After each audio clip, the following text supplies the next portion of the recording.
tonight? It's not powered on. Not powered on? Okay. Right there on top.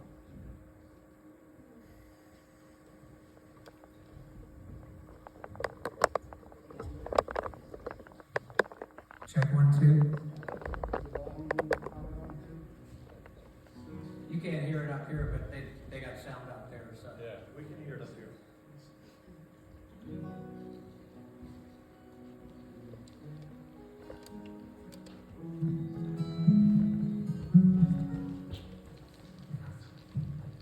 You're good now. Okay, thank you. Want to thank everybody for coming out tonight to see this presentation, and I want to welcome everybody on behalf of the organizations. I'm from a conservation group called the Battle of Homestead, and also the Isaac Walton League. And the Isaac Walton League's the oldest and longest conservation group in the United States, even older than the Sierra Club. We're 101 years we've been operating since 1924, and we have chapters in 25 states and somewhere around 48 different areas, and mostly, unlike many environmental groups, we're rural-based. We're not city-based like a lot of them. We operate more out in the rural areas. But I just wanted to say, I want to introduce to you my friend and compatriot George Thompson, but I'd like to say a few words before I do. George and I, if you look at George and you look at me, you could probably surmise we came from two different planets, if not two different worlds.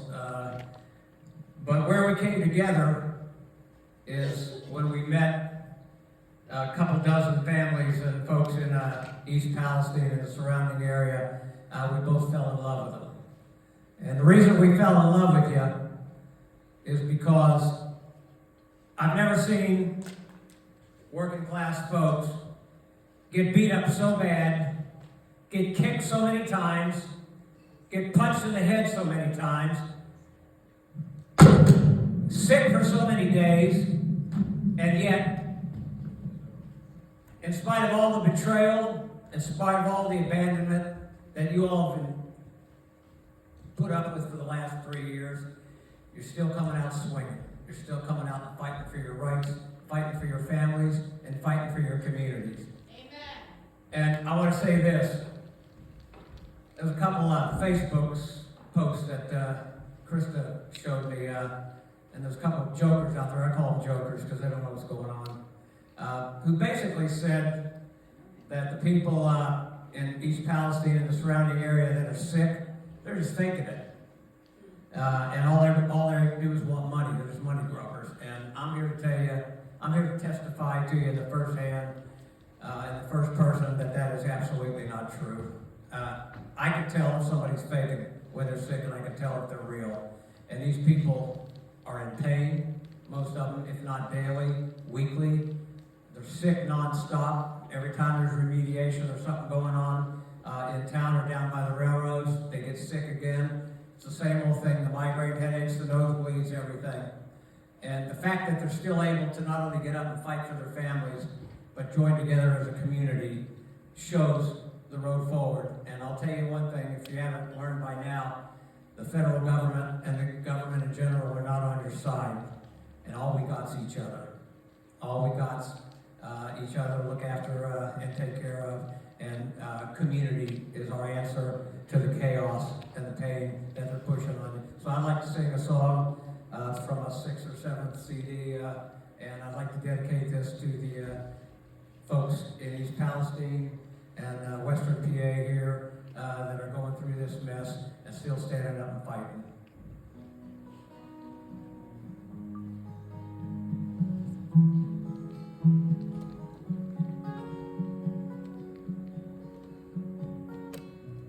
Song of the night.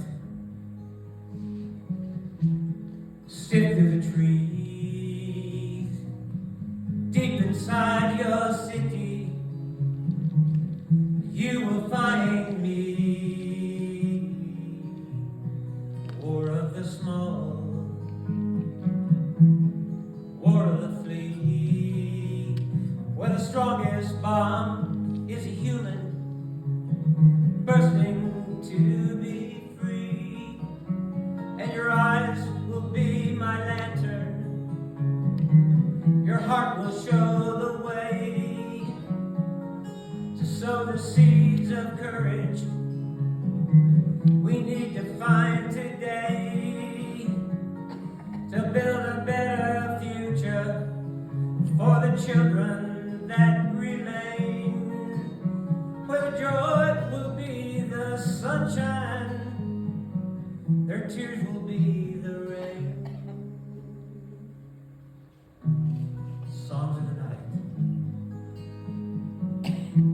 shift with the breeze all around this rural country.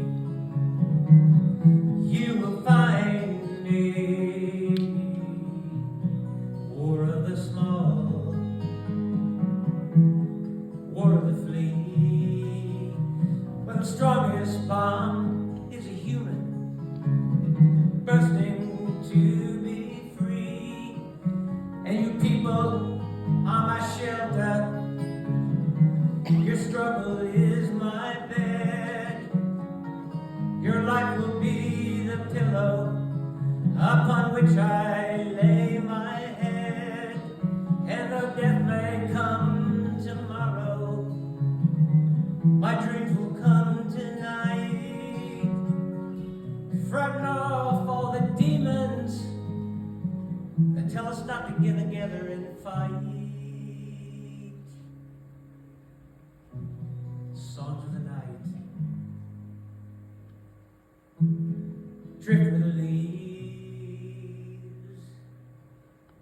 all around this country. You will find me, war of the small, war of the flea, where the strongest bomb is a human bursting to be free. We were bursting to be free. I was bursting to be free. That's for all of you. Thank you.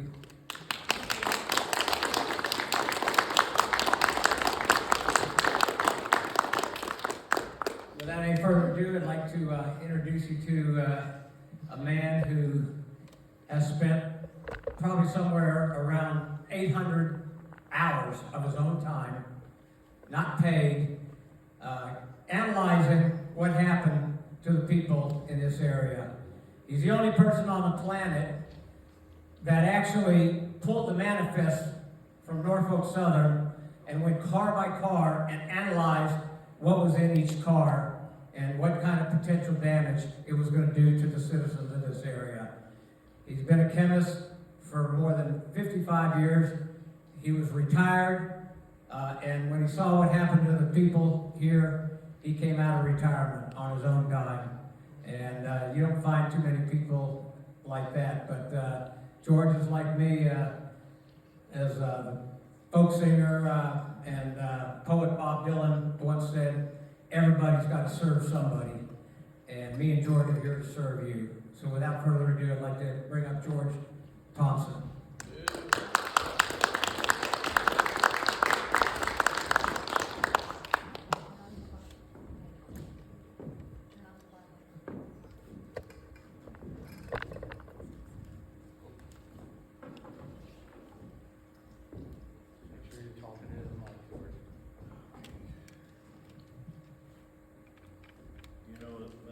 Church on Sunday, I find the hardest thing to do is to speak after the choir sings.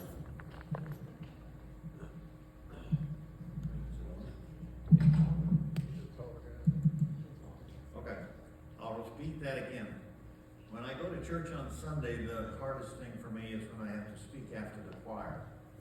And here I come here tonight and find out I have to do the same thing. How do I convey a message that compete with the words and the beauty of that music? Mike and I are brothers. Not biological, but spiritually and emotionally committed to the truth and trying to raise awareness of what's going on here in this community. I've been quoted as saying that in my 55 years, now 56 years, of serving as a toxicologist all over this country and in some foreign countries, I've never seen an apocalypse as severe as this that happened in your community. More chemicals, more dangerous chemicals, and more broadly spread out than anything I've ever heard of in history. And so as I proceed, I've prayerfully considered in coming here tonight what I could say, because some of you have already heard my presentation and seen many of the charts that I'm going to show tonight. Some of you haven't. And what can I say to those two different groups? And my hope is that I'm inspired to say things that you need me to say. And so I will proceed with that, if I can figure this, the complexities of this out. How do I get rid of that symbol in the middle? Yeah.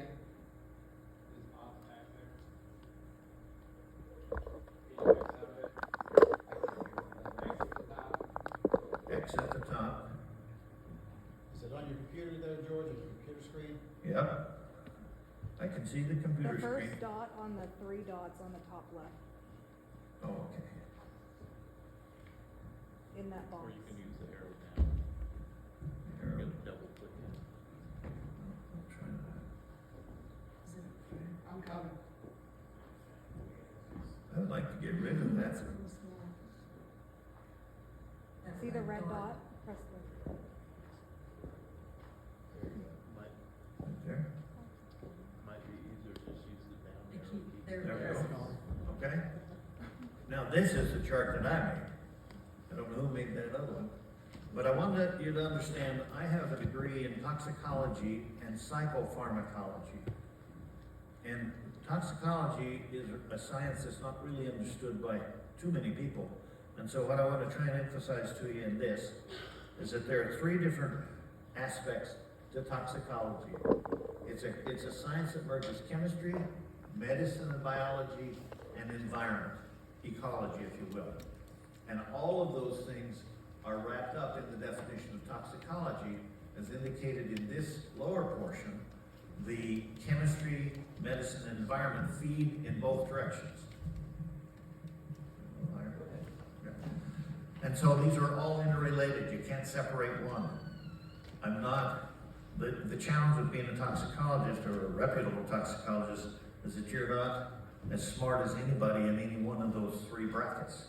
There are chemists that know about chemistry than you, there are environmentalists that know about the environment better, and there's doctors, of course, that know about the medicine and biology better. But they don't synthesize it all together, and that's what I tried to do when I came into this analysis of East Palestine. Okay. Now that I don't have the yellow circles there at the down arrow isn't working. Let's try this.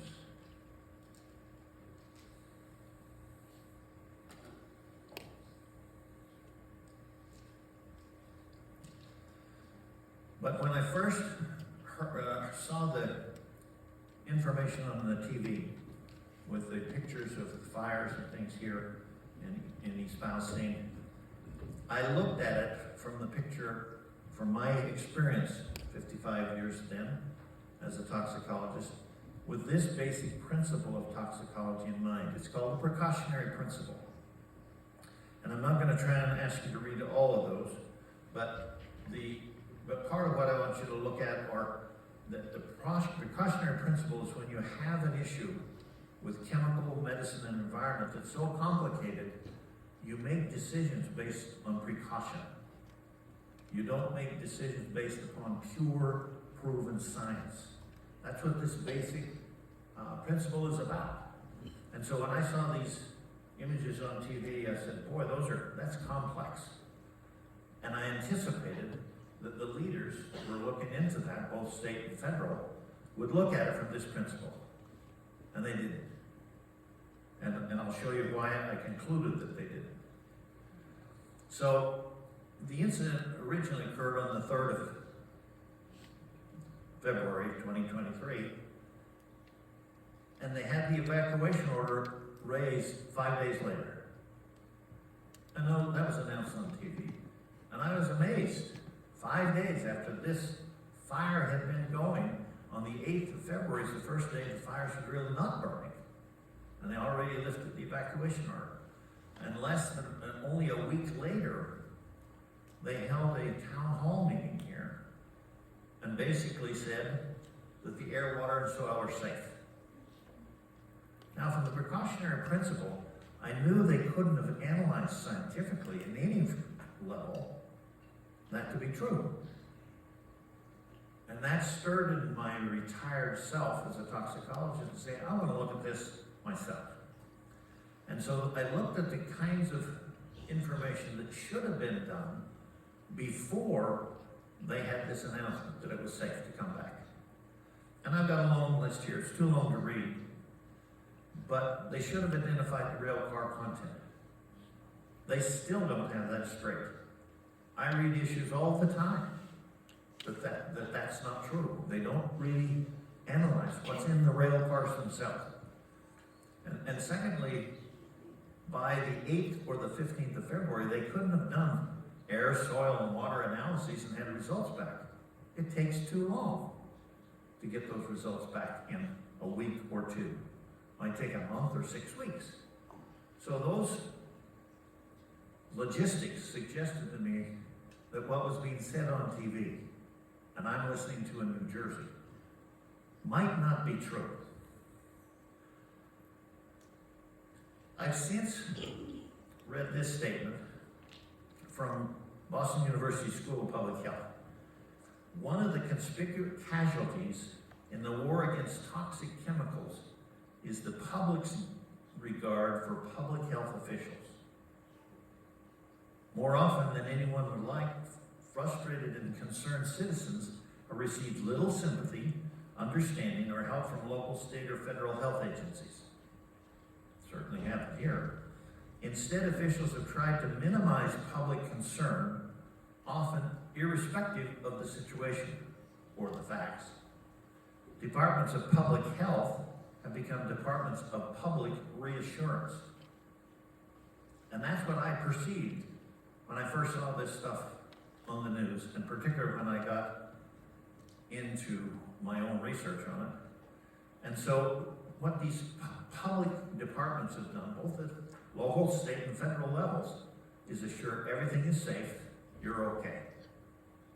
By the time I met some of you, and many that aren't here, I knew this wasn't true. This was the Department of Reassurance. So what I did coming out of my retirement, I said, let's start with the basics. And I went on Norfolk Southern's website, and I found their rail car manifest for this train that derailed here in East Palestine. And I listed here 9 different data elements that were in their manifest. This is their information, not mine. And so I said, that's where I'll start. What are they saying? And in the early days, I called this a preliminary analysis. It's been 2 years plus now. I still call it a preliminary analysis because I don't have all the facts or all the information. It's still coming in, frankly, faster than I can analyze all of it. So I spent my 6-hour road trip driving from New Jersey to here yesterday, where my son's driving me, reading all the stuff I hadn't read in my office to try and catch up. But the important element in this, there are a lot of details here that I ended up using, but the status of the car, which I have question marks following, was listed in this manifest. And you can see A through W here that they had unique wordings in there. And the wording that I used is the same wording they used. And you'll notice as you scan down there, say at E, it said fire impingement. I didn't know what that meant from a toxicology viewpoint. Some of them here said in L, it says burned. That's fairly straightforward. But they varied. And so what I decided I would do is that I would use their information. For example, the summary here is that they listed in this manifest, there are 52 total cars in the manifest. As I understand it, the train itself had about 146 cars in it. So roughly a third of the cars derailed. Most of the time I don't hear that. I've read numbers from 25 to 35 that derailed, but I don't think I've ever read 52. In their report, in this manifest, Norfolk Southern listed 17 cars as burned and 15 additional cars as impinged. Another term I didn't know what it meant. So I studied impinged quite a little bit and finally decided it doesn't matter what I find out that word means. The real thing is what did it mean to them when they put it on the form. So I left it. I just left the category and I didn't try and merge it with burned or merge it with, or change it to something else. And then as I looked at the media that I downloaded about this incident, I found one train picture, derailed train picture, that showed 25 cars burned on the two sides of the track. And then I found two other photographs that showed 24 and 4 for a total of 28 cars burned. So I thought that's a good place to start with those numbers. And this is the very foundation of the analysis that I did.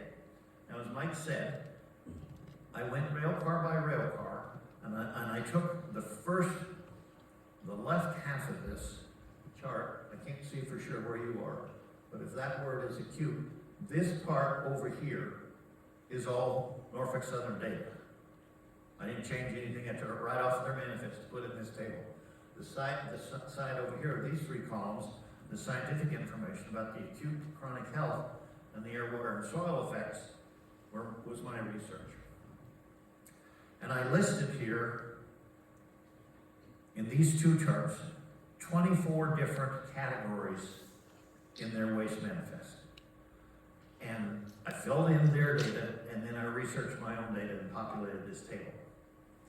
And I'm going to talk about some of these, but I want to point out a couple things. If you'll notice the first two items, polypropylene and polyethylene, over on the right for acute chronic health and water, air, water, soil, I listed those as inert pellets. Those are just pieces of plastic in those rail cars. No health problems, no environmental impacts at that stage as products in those rail cars. And I know that there were two rail cars with each of those, numbers 23, 24, and 25 and 26. So I could be very specific in how I looked at this information. And then I came down to a product down here that's semolina. That's how they identified it on the manifest. I had no idea what semolina was. So I went on the internet and discovered that semolina is pizza flour. Just a carload of flour. And so if you look over here to the right on my side, it's irritating, and SCTL stands for sinuses, gotta think here a minute, it's an irritant to those different body tissues, including the lungs, the throat, the eyes, and the skin. And in fact, on the chronic side, it's an allergen. If you make pizza long enough, you can become allergic to semolina by inhaling the dust from the pizza flour that you're mixing the pizza with. So that was the only chronic effect. And in the environment, it was biodegradable. Not really much of a hazard. You'll notice here that I've highlighted that 3 of the chemicals and products on this portion of my analysis cause cancer. Then in the other items up through number 24, same kind of thing, except the thing I would emphasize here is that there are 5 more chemicals or products on the trains that could cause cancer with nothing else happening. We know that they are carcinogenic. Most people wouldn't guess that paraffin wax is. But the scientific literature, the toxicology and medical literature says it is, from the fumes of it. A lot of people wouldn't know that hydraulic cement can cause cancer. But as a powder, when you inhale it, it can cause lung cancer and nose, where it irritates locally. And then I wanted to point out to you, down here at the bottom are 3 rows of information where I put to be determined what the effects were, because I really didn't know what they were. Frozen vegetables, well, we know what it's like to eat frozen vegetables. They're not something we worry about acute and chronic health or environmental impacts. But I took it a step further. And so, the other element that I realized is that the exposure of you living here didn't just happen once. The train derailed on the 3rd of February, but the fire went through the 7th, continuously. So if you were anywhere in the area, you were being exposed. But on the 6th, as all of you here know, that's when they exploded the vinyl chloride. Massive plumes went out from that. And all of this time, the combustion, just to illustrate, draw your attention to it, is called incomplete combustion. What that means is it's not burning all the chemicals. We tend to think of when we burn something, it disappears and it's all burned. Anytime you can see a plume cloud, that's material that didn't burn. It's changed. It's not the wood in the fireplace. It's not the leaves in your barrel outside, nor is it the chemicals here that were burning in those trains. That plume going up is incomplete combusted material, which means there's a lot of chemicals in there. On the 13th, and after, they started digging up the contaminated areas along the railroad tracks because they wanted to get the tracks down first priority so they could start counting the income. But in doing that, they re-release all the toxic chemicals, in this time in the form of dust, not with ash and plumes in the air, but dust that they're spreading around your community. And as we were talking at lunch today, they didn't protect the workers. I've talked to one worker that was here for about 5 months from Virginia, the state of Virginia. And he worked here cleaning up this kind of stuff. They told him he didn't need to wear personal protective equipment, didn't need a face mask, didn't wear gloves, and now he's dying, literally. And he's stuck on this idea of whether they're going to use the precautionary principle and conclude that he contracted these severe diseases because of exposure to chemicals, or we don't have enough scientific proof to conclude that it was the chemicals. Maybe it's just his age. He happens to be about 50 years old. But digging this stuff up, every time they dig it up, they're releasing chemicals again.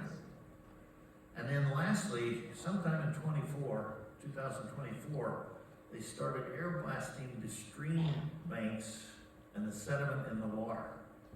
The whole purpose is they knew by that time that the streams here were highly contaminated. They knew that.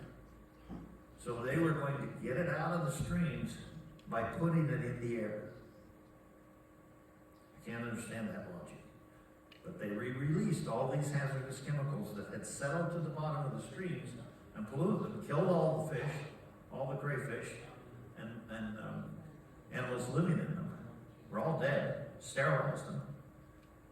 But they were going to clean that up by exposing people now. That's kind of the opposite of what toxicology teaches. Now, some of these images are here just to remind you how the media report this, but when I saw these, I said, this is amazing. I'd never seen something like this that was this intense. And it continued for a week in your town. And the point I want to emphasize with this particular slide is that black cloud is full of chemicals, very hazardous chemicals, all going up in the air. And so when you people felt headaches and coughing spells and illnesses, it was from breathing this stuff.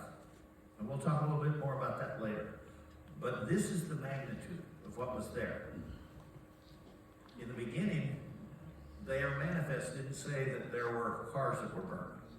I now have pictures that they were burned. And unfortunately, these cars had lithium-ion batteries. And just 6 months before I discovered this, I had been asked to look at the hazards of lithium-ion battery fires. So I already had it in my database. I knew what this meant to have that whole rail car full of lithium-ion batteries. Now this is a chart that Mike referred to a little bit. Essentially in this chart, it's too much to absorb all at once. I go easy on this on the final exam. I don't ask a lot of detailed questions about this chart. But you can see here are all the cars that they identified in their manifest. The color codes tell you what the different colors mean. So there are 17 burn cars in their manifest, and those are colored red. There were 15 that they called fire, flame, impinged, whatever that meant to them. And then they had some with no comments, some with no comments regarding fire status, and some with comments but no comment about the fire at all related to those rail cars, the blue ones.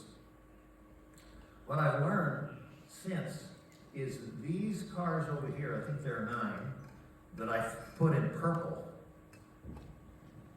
were not identified on the manifest as burned. I've since seen pictures, like I have with the cars, that those cars of malt liquor, in fact, all burned. Makes sense when you look at where they are, that you have all these cars with the red that are burning. Why wouldn't something with alcohol in it burn? And if you had one catch on fire, it's going to light the one next to it. It would be very easy because of the volatility of that alcohol. And so all of those cars burned. And the key thing to me, from a toxicology viewpoint, and the reason I call this the worst case I've ever seen, is that when I summed up, I researched which types of rail cars, which the letters here mean the different kinds of rail cars that there are. That was in their manifest. So I researched to find out how many pounds of material could each type of rail car hold. And in round numbers, it's somewhere between 180 and 220 pounds. So I just assumed about 200 on average. 200,000 pounds. And in those rail cars, when you multiply them out, you have over 5,360,000 pounds of those cars that they said burned. Another 320,000 pounds, 3,220,000 pounds that they said were impinged. And then almost 2 million of the purple ones. When you add that all up, that accounts for almost 10.4 million pounds of material that went up in that plume over a week. That's a lot of hazardous material. And that's part of the reason I call this the worst I've seen. But now I'm going to show you why, the real reason that I concluded this was the worst.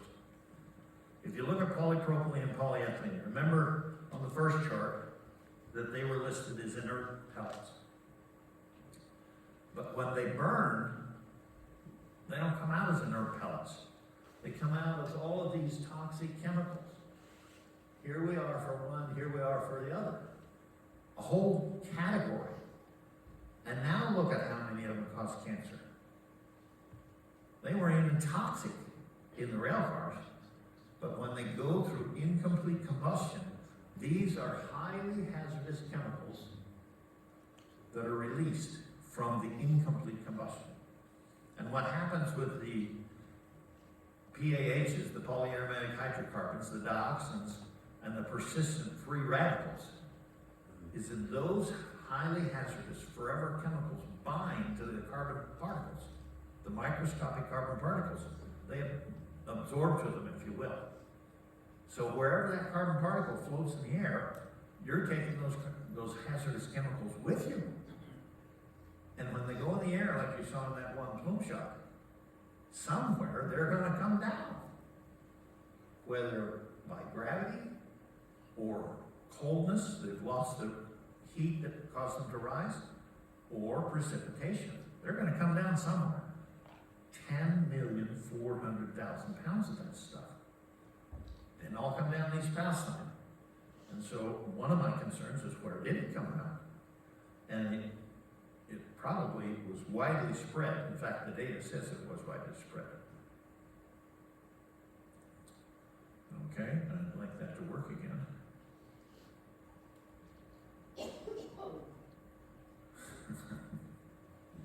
Technology, when it works, it's beautiful.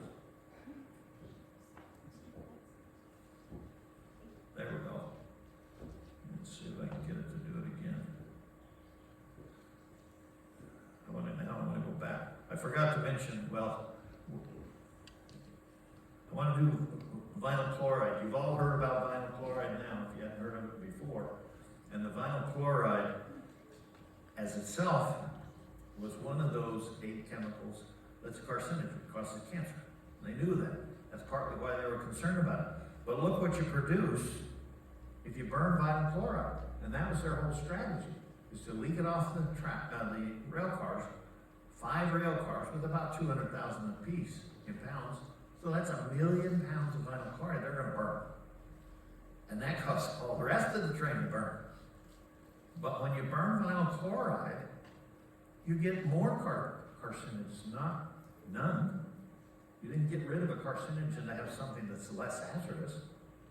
And hydrochloric acid, which is the first item listed of vinyl chloride that was released, is highly corrosive as an acid. Think what that's going to do now when you breathe it into your respiratory system. It's going to really burn. All right, now semolina flour can cause asthma in pizza makers, but when you burn it, it has a list of chemical products very similar to the plastic pellets. And look at all of them here that cause cancer. Here's the semolina flour, very similar list here, and it's all of these things that are from it cause cancer. But I've highlighted the cancer, but what I haven't highlighted is all the other effects. The cardiovascular disease, the dizziness, the nausea, the confusion, the coma that can come from these chemicals. They are very hazardous, very toxic. And the last one I want to get down to here is the last one. We look down here at the bottom. Look what happens with the frozen vegetables. The same kind of materials that you got when you burn the plastics, because they're made of organic carbonaceous material. And when you burn, frankly, this is true even if you burn them on your stove, it's going to release all of these highly toxic materials. And in this case, many of those cause cancer. Something as nutritious as frozen vegetables. And so what I finally analyzed is that when you look on the left side here, these are the chemical concerns for the contents of the rail cars. Here's the comparison for the burn products. So we have 8 chemicals here. We have almost 120 over here that cause cancer. And when you compare the 2 columns, the numbers over here are far worse. And the other note I put on here is that CDC sent a team of workers up here in the first week in April. Now this is 2 months after the incident. The workers all came down with what they call a mysterious illness when they were looking at what's going on here, and they went home. 2 months after. Do you think those chemicals are still present? Those workers would certainly say they were. And I've heard that story from attorneys who came here to try to solicit clients, visitors during that early time period of a few months. We're still there then, and the evidence now says they're still there now. Okay,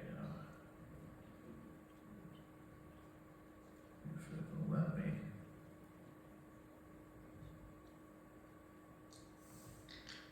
No, I've messed it up.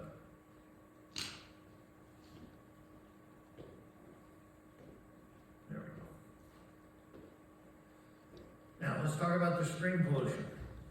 You people that live here know about the streams through town. And the concern that I have that we know, and even EPA knew, that they were highly polluted. Some of the pollution came from runoff from the rail cars. Yeah, it did. I think I'm doing something wrong there. You keep touching that, the mouse. Thank you for telling me. But the problem the concern that I have is to learn that in your little village here, these streams run under homes, under your municipal building, through the whole town, and merge down there as Leslie Run. And the analysis that I've seen of the sediments in those streams and the sheen that comes when you disturb the sediment says that that's all polluted. So how do you live here and not have that affect you? Even if it stays in the sediment and is just slowly released, it's going to be released for how many years? So what was their way to clean it up? I told you before. They go on in and air blast it to stir it all up, to get all those volatile things to evaporate. So instead of slowly breathing them in over years or decades, you can breathe them right freshly as they're released. Not a good strategy. And I put here in the bottom of this picture, all of these pictures, by the way, are borrowed from other people. But you can see here, most of you know it, is where the stream goes right under that house. I never heard of that before this situation. And so it's just unprecedented in my experience. So then I started to analyze many of the complaints that came were of corrosion, irritation and corrosion of the skin, eyes, nose, throat, and lungs. Look at all the chemicals here. I think there are 20 that I calculated that were released from the incomplete combustion that cause that kind of irritation and corrosion. No wonder you have trouble breathing, and you're coughing, and you have headaches. And the question is, which chemical is poisoning you? And the answer isn't a simple answer. It's one of those 20, but which one? And that's going to be the challenge in some of the lawsuits, is that that's what the defendants are going to press for, is to tell me which chemical polluted this person. Well, I think there's an answer to it, and it's an unprecedented answer. Here are the 20 types of cancer. The chart actually goes below the screen here. But look at the number that cause nasopharynx and nose cancers across here. All those different chemicals. But I also want to point out that you'll see where it says aldehydes is number 2. That's not a chemical. That's a class of chemicals. And there could be 10 aldehydes that were released. This is just one class, not one chemical. And anytime you see an S on these things, sulfur oxides, along with lung, trace elements, is multiple elements. In fact, the ones that I've been able to identify in the literature, there were 13 trace elements that would normally be released when you burn incompletely combust organic materials. And so the chances of these having an effect, if I have lung cancer, for example, if I have lung cancer, the question that the defense attorney is going to ask me, which chemical caused that in your client? How do I pick? Could have been any one. And it could vary from client to client. There were cancer-promoting agents released. That means they don't cause your cancer themselves, but they make the other chemicals that cause cancer more potent. Or hormone disruptors. 7 PAHs, those again have S's after them because they're classes of chemicals, not individual chemicals. So the total here, if you will, is 17 chemicals in those 4 classes that disrupt your hormones. Now, I've had reports of, I think it's 8-year-olds, if I remember the age right, of young girls that have had their menstrual cycles at the age of 7 or 8 years old. That's what hormone disruptors do. Neurologic effects. Long list of symptoms. These are not just one symptom. People can have multiple portions of those. And the bottom line is you wonder, is this just me? Am I imagining this? Particularly when you're accused that it's all in your mind. But it's chemicals that are in your mind. And again, look at the long list of chemicals and chemical classes that can produce those symptoms. So,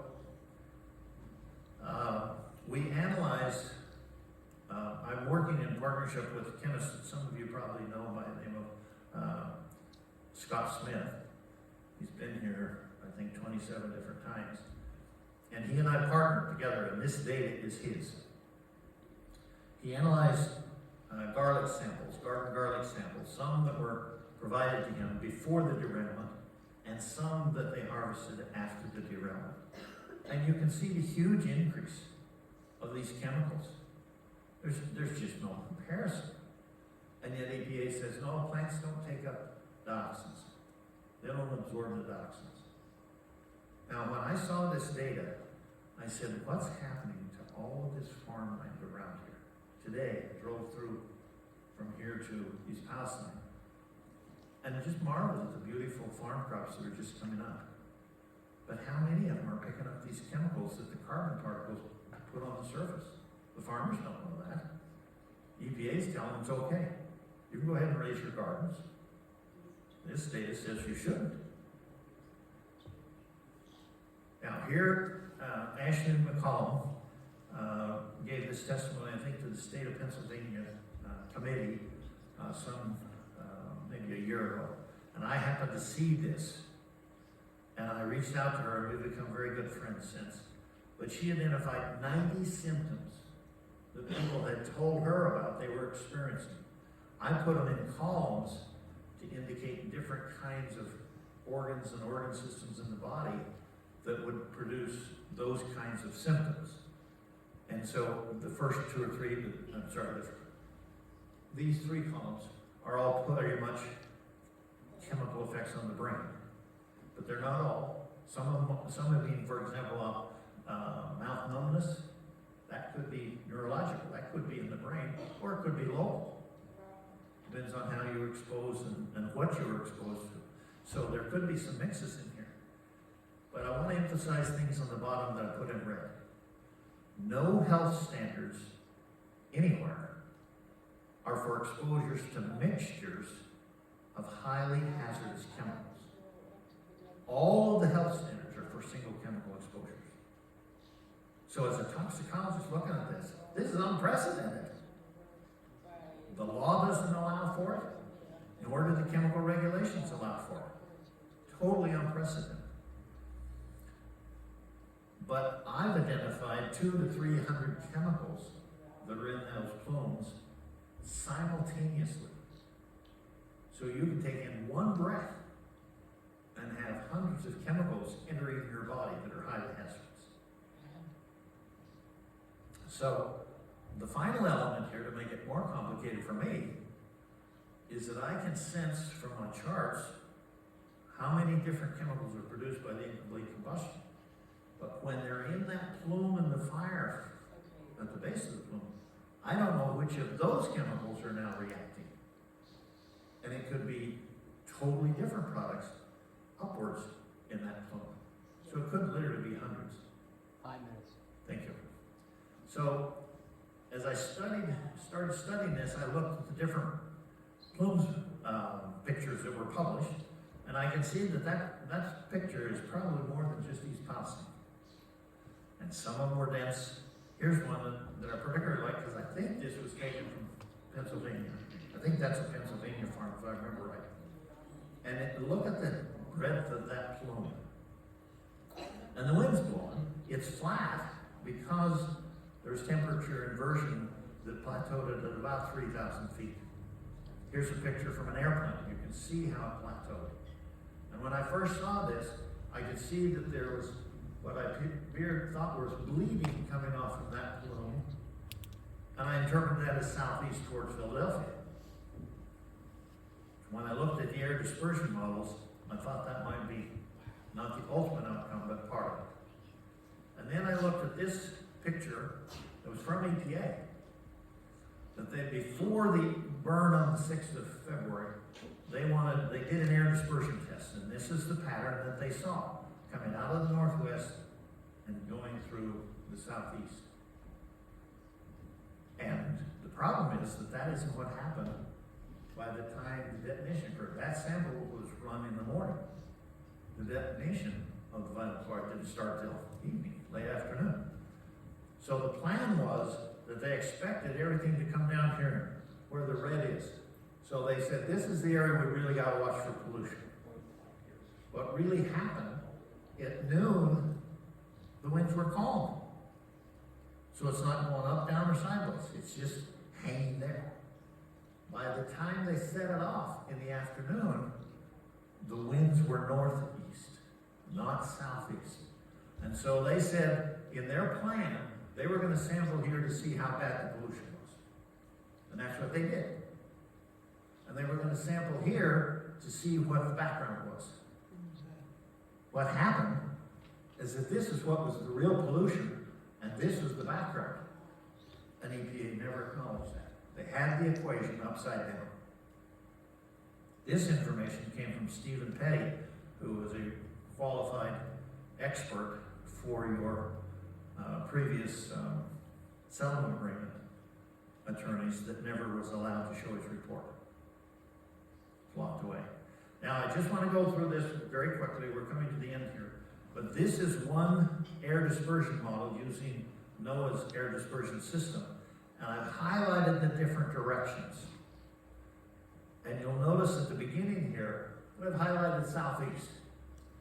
But look at the other directions and the states that are in this chart.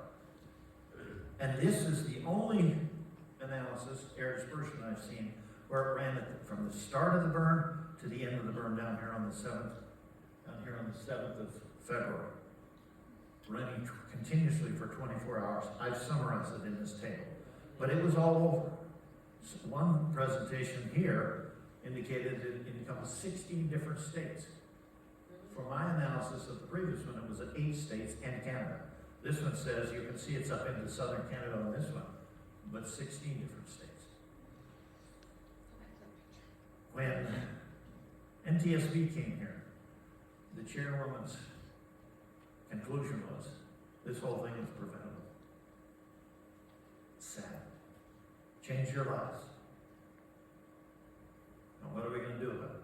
The thing I want to emphasize to you is that there are angels ministering among you. And I met a lot of them. None better than Mike Stout. I don't know why Mike's doing this. He lives in Pittsburgh.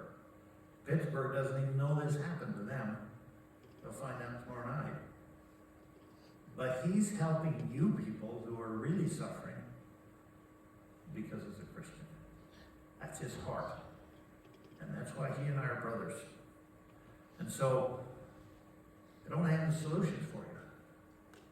I can tell you that the things you're feeling and experiencing as far as pain and suffering are real. They're not imagined. They're not presupposed. They're real. And the documentation's here. But I am a strong believer that things are done for a reason, happen to us in life for a reason. I'm a toxicologist with 50, now 6 years of experience in training to serve you here in East Palestine. God knew you were going to need a toxicologist. So he moved me all over the country in different venues, training me so that I'd be prepared to do these kinds of analyses. Done them independent, as Mike said. And so I only encourage you to pray for miracles. And Mike Stout's one of those miracles. I'm one of those miracles. Scott Smith is one of those miracles. There are people working behind the scenes as these angels that you don't know. Just pray to God. He will inspire the angels to find the answers that would help you the most. You know, if I could figure out. So I think that wraps up my presentation. I think questions are going to come later, Mike. Yeah. Okay. Thank you very much, and it's an honor to be here with you.